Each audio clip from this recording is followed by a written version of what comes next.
Today we're going to do a short video on how to make an Estes rocket. There are a few tricks that sometimes confuse people. The first most important thing is the engine ring. This ring needs to be about here inside this tube. They give you this yellow piece to push it in to the right distance. So what you're going to do, take the ring, put some glue on it, either regular Elmer's glue or hot glue, inside the tube. Put the ring here, and very quickly, especially if you're using hot glue, you're going to push that up to the right distance, all the way up. You do not, and then you need to pull this out immediately. The reason there can be no glue in there because then the engine goes in later. And if there's glue in there, or if you forget to take this out, it will not work. That places that ring in the right location right here to hold the engine in. The next thing that tricks up people a little bit is the fins. They're very important. What you want to do is take some hot glue, put it down your tube, hold the fin in place. Or if you're using Elmer's glue, there's another video I've made to make a jig because it takes all night to dry. That's why I use hot glue. 1, 2, 3. That's all you need. One of the most important things, again, that a lot of people forget, is the guide tube. Once you have your fins on, the guide tube needs to be glued onto one of the fins. As you can see, it is right here on this one. That helps the rocket go up on the fin. Next, we have the parachute cord.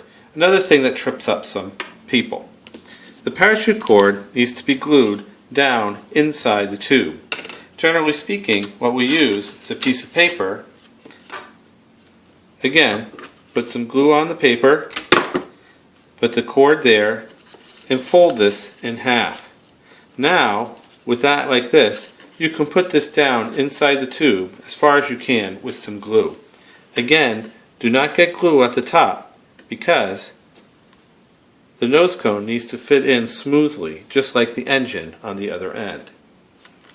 The rest of the parachute is quite easy, pretty self-explanatory.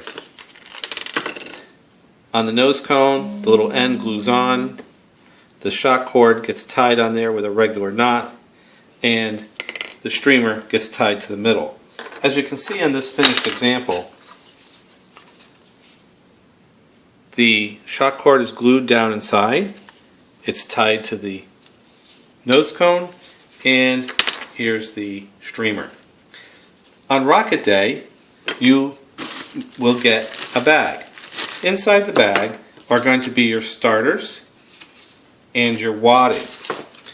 Wadding is a fireproof toilet paper, basically. You don't need much. You push some of this down inside the tube with a pencil all the way down.